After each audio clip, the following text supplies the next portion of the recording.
All right, Jimmy Ott and Paul Stone talking college basketball with you every Tuesday and Thursday. We'll look at the late games of the Tuesday slate. We have one of those, and then a very busy slate in Wednesday. And then we'll come back on Thursday for the Saturday action. Let's get right to it. Let's go to the Big Ten. And, well, the Big Ten is tough, man. There is no doubt. And then you tack on those travel schedules because they've added the West Coast teams. And that's where we go right now to the Pacific Northwest, where Washington hosts Iowa. This is not a not, not a league that's very kind to coaches trying to take over a rebuilding process. But in the second year, Danny Sprinkle, 4-7. He has his Huskies in the Big Ten. Uh, the the uh, the two-game homestand against the Michigan schools was not pretty, but man, it's a tough league. And 4-7 is kind of respectable. I'm sorry. And I'm starting to see a little improvement from them as well. I know they went to Nebraska. It was tight before half, and the Nebraska just went nuts from the three-point line. So they can do that. I understand. They were healthy at that time. Their big guy, their second leading scorer and leading rebounder, missed the Michigan game altogether and was highly ineffective against Illinois on Sunday. So they'll be fine. The mayor's going to have his Huskers just fine and probably going to get their first ever NCAA tournament win this season. But they hung in there, and then Nebraska just got a red hot. They were also competitive at Champaign against a very good Illinois team. So they come back home here against Iowa, trying to get a little bit on track here. Nice win by 14 in Evanston against Illinois, and a win against Oregon as well by 15. So at home against Iowa, Iowa did come from behind. Boy, they got a slow start last week against the USC Trojans. Looked like they were going to run away and win easily. Then they had to hang on as USC had the last possession of the game, but they could not come up with the winning bucket. So it's a little bit of a spot here where a team and a young coach is kind of playing respectable ball, getting a little bit better, and a spot before their point spread value is seriously affected at home against Iowa. Iowa took care of the first half of this Pacific Northwest road swing. They beat Oregon this past weekend, but now against Washington, I'll take any points I can get at home with the Huskies, Paul. Yeah, this is you talked, I think, about the body clock aspect of this game. This is not an ideal body clock start for the Iowa Hawkeyes. This game scheduled to tip off at 8 p.m. Pacific, so 10 p.m. By Iowa's Central Time Zone body clock there. Last season, Iowa played at USC and at UCLA in a 3-day span. They were a 3-point road underdog, a 6-point road underdog, respectively, in those games, lost both of them by double digits. So didn't fare too well last year on this little West Coast swing. You mentioned their victory over Oregon. I think Oregon played without 4 of their top players in that game. Man, they are having tough times. Dana Altman's team there in Eugene, only one conference win to this point, which is very uncharacteristic for the Ducks. But getting back to Washington, they've only won 3 of their last 7 games, but some of those setbacks, and you mentioned some of them, they have been competitive games against the league's elite teams. They've actually have the Huskies 7 of their last 8 games. So I think they see this game against Iowa as a winnable game, getting 2.5 projected. So I think you might be onto something there. I think Washington's going to throw their best punch against the Hawkeyes in this Big Ten matchup. All right, let's move on to the Big East, Paul, and look at a game that you're looking at. And the Seton Hall Pirates at 16-6 overall against Villanova at 16-5. And the Pirates, they start out so slow against at home against Xavier, and then rolled. I mean, they were down double digits in the first half. They win by 18 to go away there, and then a little bit hard fought win. Had a bigger lead, but held on by 5 against Marquette, and Shaka Smart's improving team out of Milwaukee. Go to Philadelphia to take on the Villanova Wildcats. Wildcats here are 8.5-point favorites over the Seton Hall Pirates. Yeah, I typically, skew my process towards the underdog, Jimmy, especially when we get to conference games where there's a little more familiarity. There's several things I like about Seton Hall in this Big East matchup against Villanova Wednesday night in the city of brotherly love. And first of all, Shaheen Holloway's Pirates, they like to play that slower tempo. I know that we've talked about that this year on the podcast. They're currently 266th in adjusted tempo out of 365 Division I teams.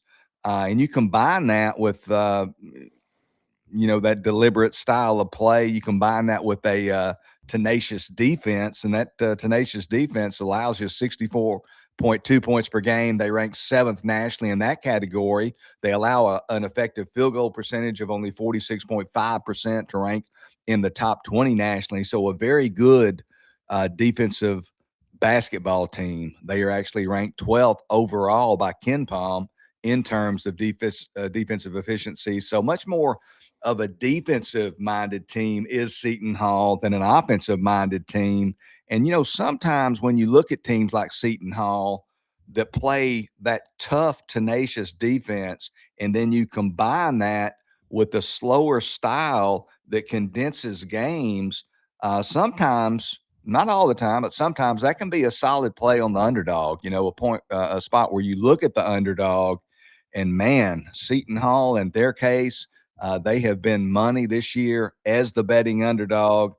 They are actually a perfect 7-0 against the spread this season when cast in that role, and they've actually won 4 of those 7 games straight up. So they performed very well as the betting underdog this year. This is actually the second meeting of the season between these teams. Earlier, a couple of days before Christmas, Seton Hall was a 1.5-point favorite over this same Villanova team. Villanova won that game 64-56. But I kind of like that component here as I handicap this game. You've got a Seton Hall team that lost straight up as a short favorite at home against Villanova. Now they go on the road seeking some level of redemption. They've been very good as a road underdog. They're getting a pretty nice complement of points. We project the line to be 8.5 points. So I like Seton Hall plus the 8.5 over Villanova. And another thing to consider here, Big East underdogs have been really good this year at the betting window. Big East dogs 26-14 against the spread entering tonight's competition. All right, 52, right at 65% on the season for the Big East underdogs. I like the points as well, and I like that kind of the return trip angle as well for the team that won the first one. And no, Shaheen Holloway, and they had that game where they scrambled back against UConn, and they were close. They surely covered, but they just it took them a game or a half to kind of get back into it. They kind of invested a lot of emotion in that game because it was such an awesome atmosphere in New Jersey. Get a $10 bonus bet to use on college basketball with this special giveaway from Bet Rivers and College Sports Rush. Go to your Bet Rivers app and enter the bonus code CSR22. It's College Sports Rush 22, CSR22 to get a $10 bonus bet to use on any college basketball game. That code again is CSR22. Offer ends on February 15th. Must be 21. Eligible players only. Gambling problem, call 1-800-GAMBLER. Let's move on and go to the to the former Big East, and we'll look at the ACC now. And Louisville and Notre Dame, pace of play, huh? Yep. Yes. So we like to talk about it a lot. And Notre Dame has lost 6 of 7. Man, they had that 19-point lead, that double overtime loss in South Bend to Virginia. That was a really a tough one to recover. Louisville, on the other hand, in conference play, they are averaging 86 points a game. They love to get up. They're in the top 20% of the 365 as far as pace of play. Notre Dame, on the other hand, 274. So you come into the Yum Center and you're going to play their tempo. It's just that simple, and that's not something that is that's going to be exactly what the Irish want. So Louisville at their home games also is just in conference play is winning by a big margin. They had one recently also where they were the opponent was hanging around early, and then they just blasted them in the second half to win comfortably. And I could see the same kind of thing happening in this one for the Irish. Irish does not want to play this type of tempo under Shrewsbury. It was SMU. SMU was right there winning at half against Louisville, and Louisville just goes out and races to win by 14. SMU is much better than the Notre Dame Fighting Irish. So pace of play, it's going to be Louisville's pace at the Yum Center in Louisville. 13 and a half is a lot, but I'm projected to take it. Not much more, though, I would say, if this line comes out any more than this. But 13 and a half is about as much as I'm willing to lay here. Yeah, I tell you, Louisville, on top of that, Jimmy, they got some pretty real positive news fairly recently. In fact, they were without their top freshman guard, Mikel Brown Jr. There's a lot of great freshmen this season in college basketball, and he certainly deserves some type of mention. He's a guy who averages 16.4 points per game, 5 assists, almost 3 rebounds. So he's really been an integral part of the Cardinals' attack this year. But they were without him for almost a month and a half, and he returned 10 days ago. Since his return, the Cardinals have responded by winning 2 of 3 games. Notre Dame, meanwhile, they've lost 7 of their last 8 games. They've lost their last 3 road games by 13 points or more to the likes of Virginia Tech, North Carolina, and Syracuse. So they have not been really competitive against similarly talented teams as Louisville on the road. So I could see Louisville rolling here as well and winning by a big margin over Notre Dame. All right, pace of play, Buckyball, yes indeed. A&M, boy, they just keep on rolling. Line went off at near game time in Athens, Georgia, from like 1.5 to 3.5, and still A&M jumps all over Georgia early and just cruises to a double-digit win again. The team that presses a lot, I was kind of chuckling Monday night on ESPN. They break it down, the North Carolina and Syracuse game, and the ex-coach says, "Well, yeah, Syracuse, why did they start pressing so late to try and get back into it down 32? Got it down to as much as 7. Well, you got to make buckets to press. Not in College Station. They don't care about missed free throws, missed buckets. I mean, Buckyball, they press everywhere. Not totally different, very similar to what he was doing in Birmingham, Alabama at Samford University. Top 10 in pace of play last year and top 25 the year before. He's in top 20 pace of play this year. And it was a he still had 2 different portals last year, and he had a late portal because Buzz Williams left for for Maryland rather, sort of late. They were kind of late in putting together their portal. Pretty much every piece was kind of compiled in that late portal, and a few hangovers in College Station. But Bucky was trying to tell him on something to stay with it, and I love how they interview their big guy after the game. They say, "Man, his pace, how do y'all do with this? This is nothing compared to practice. We don't get to substitute in practice when we press 5-on-5 the whole practice. At least we get to take a breather every now and then." And their style of play is just caught people off guard. We're being redundant, repetitive. I get it here, but it just keeps impressing. We thought with this swing where they had to go to Athens, Gainesville, and Tuscaloosa, and if they could just get one of those wins, that would be just fine. Well, they got their one with 2 to play for here. Now they go to Tuscaloosa. We know about the controversial deal of bringing Bediako, who played in college, who played 2.5 seasons at G League, got the injunction from a Bama donor in a Tuscaloosa court to get basically a restraining order where he is playing right now, and he does help Alabama. It was a rough going for them on Sunday in that that nationally televised game on ABC against the Gators. The Gators got it going right now. They are the class of the SEC. But nonetheless, Alabama got great guard play. They want to get it up and down. A&M wants to press. I could tell you this: if you tune it in on Wednesday night, you'll get your money's worth. These teams will get up and down. Paul, they're still giving A&M comfortable size points here. Maybe their non-conference schedule, which was really weak, especially some of the the Q4 wins were like against opponents in the 320s, 340s in the NET. That's what really buried their point spread in NET. But here they go, still catching points. They've been one of the most profitable teams in the SEC. Yeah, but I tell you, this A&M team, just the complete makeover. I was looking up some information there on the Aggies, but you got a new coach, obviously, after former coach Buzz Williams. He leaves Texas A&M for the University of Maryland. The school's administration ultimately decides to bring buckyball to College Station. They hire 42-year-old Bucky McMillan away from Samford University in Birmingham, Alabama. Actually had a nephew who went to Samford. That's just a beautiful campus there in Birmingham.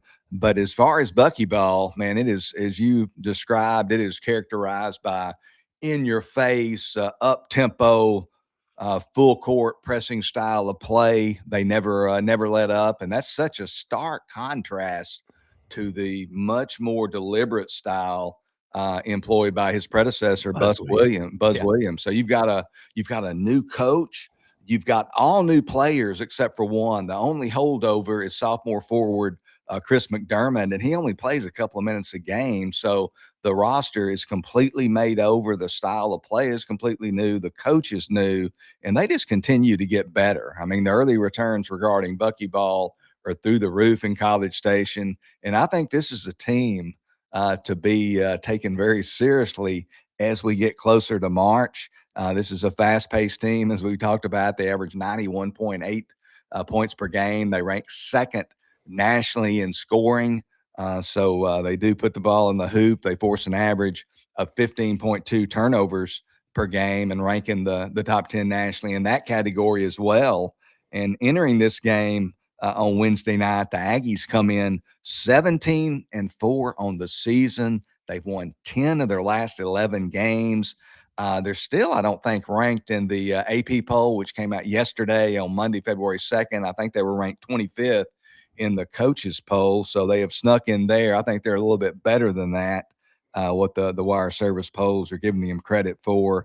But of those 10 of 11 games that they've won in their most recent 11 games, 3 very impressive road victories, one at Auburn, one at Texas, one at Georgia, lost in overtime at Tennessee, a very difficult place to play there in Knoxville. So the Aggies have been playing really well, both at home and on the road. And I think they're just going to get, better and better as they become more accustomed to this style of buckyball. And I think it's difficult for their opponent to prepare for because you don't see teams that just full court press from beginning to end. Like you said, even off misses in today's college basketball, there's not a whole lot of teams that play that way. So it's a difficult preparation. I'll take the Aggies plus the points here. We project the line at 6.5.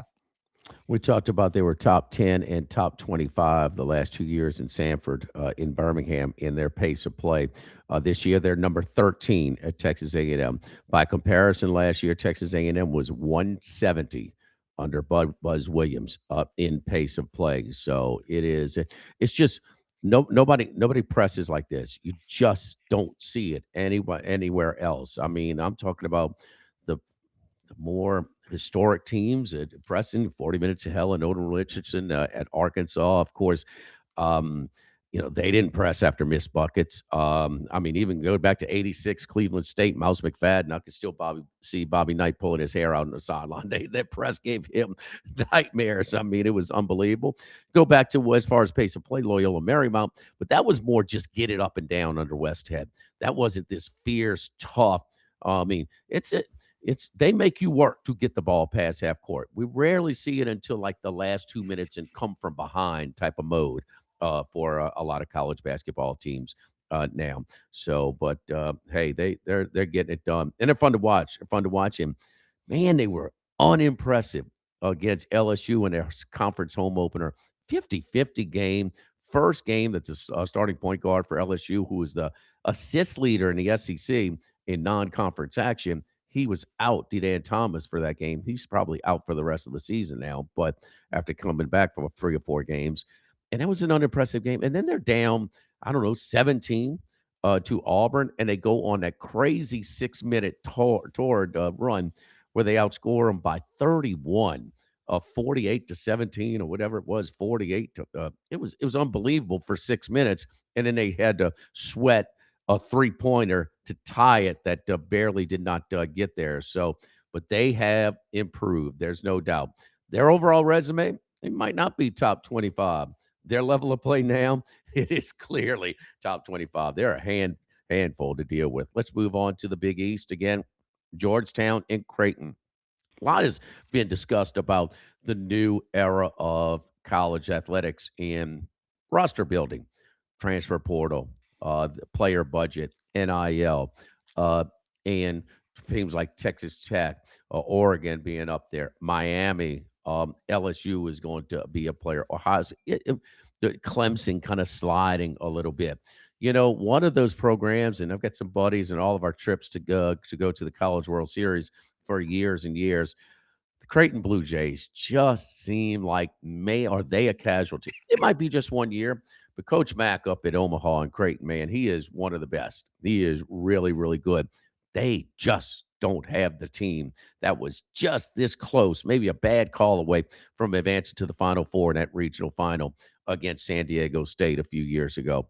Now we go to Georgetown and Ed Cooley. We waiting on we're watching him closely because we respect so much the job he did at Providence. His teams were always so good, usually in the tournament, if not very close, and just a hard out every time you played him. And they went on the road and easily beat DePaul. The line went off as a 4.5 point underdog. They've had their struggles at times of scoring. Looks like that is kind of, getting closer to the mean there. They don't look nearly the last couple of games like they're having as much problem scoring. Now they go home -1.5 against Creighton. Creighton usually is the superior team, but I just wonder if what's happened to some of the teams that were better or just suffering with the new era of roster building. I wonder if the Creighton Blue Jays in Omaha, it's happening to them. They don't have the team that they once did. I'm taking Georgetown -1.5 soft number at home under Ed Cooley. Yeah, Georgetown, Jimmy, now in their third season under the guidance of Ed Cooley. And I think they're trending in the right direction. They're not making maybe substantial progress there in D.C., but they're certainly making, I would say, incremental progress under Cooley. And they're currently, as we speak, they're playing some pretty good basketball. They've won 3 straight Big East games, which is tough in this league, a very competitive league from top to bottom is the Big East. They additionally have 5 covers in their last 5 games. And one of those covers came 3 weeks ago when Georgetown traveled to Omaha to play Creighton. Creighton won that game 86-83 in overtime as an 8.5 point favorite there. They failed to get the cover, but Creighton did get the win again by 3 in overtime. But in that game, Georgetown led by 7 points with under 2 minutes remaining, let it slip away. I think they've had this one circled since that loss. I think this is the type of opponent that they can beat. This is a winnable game for the Hoyas, and if it's not too late, I'm gonna join you officially here. The more I look at this and think about it, I think Georgetown is going to win this game by 2 or more. I like Georgetown as well over Creighton in this Big East matchup. Hoya paranoia. There we go. A little double shot of Hoya paranoia here. That was my first Final Four when Michael Jordan and North Carolina Tar Heels beat the Hoyas by 1 in the Superdome back in 1982. All right, let's stay with one of my picks, and then we'll get to one. Paul, you got one later tonight in the Tuesday action, late start. But let's stay in the go into Big 12 and Houston 12.5 for projected line over Central Florida. How about the Knights and Johnny Dawkins, his team, with a nice win on Saturday, early start on Saturday in Orlando, and they took care of Texas Tech. Texas Tech, a big win for them. So wonder if about them coming over this win. Houston, on the other hand, they don't take anybody for granted. Used to be one of you're trying to predict if a team is going to be the term was honest. And the honest team means that they don't take nights off. Kelvin Sampson refuses to allow his teams to take nights off. Their 4 Big 12 wins, they're winning by an average of 21.25 points a game. That includes a hard-fought Texas Tech win by 4 points. The point is, when they have these double-digit lines, they take care of business usually by pretty good. So they're really beating these teams. And I think Central Florida falls into that category. I think Central Florida can be a decent team, but it's no different than some of the others that they've come in as double-digit dogs and won as well. Kelvin Sampson doesn't allow his Cougars to take the night off. They pound, even though not quite as suffocating defensively, but so much improved offensively. A couple of Saturdays ago, when three freshmen went for 40 plus, he had one of them. Think of that. Think of that. They also, Kelvin Sampson, gave up more points in a half than he ever has, 55 in that first half to the Texas Tech Red Raiders, Ed Lubbock. Point is, he will keep stressing that defense. They will get better. This is going to be interesting team to see as they approach March if they are closer to what they've been, defensively, because their numbers are not quite as good as they've been. Pace of play is up as well. He's letting them get up and down. They were near the bottom. I mean, like about 350 in pace of play last year out of 365. They're certainly playing quicker this year. So is he modernizing and is he trying to improve his strength, but doesn't want to sacrifice, what got him there, their bread and butter? They are an interesting team to watch this year, but in this spot, they take care of business. We're going to lay the projected 12.5 against Central Florida.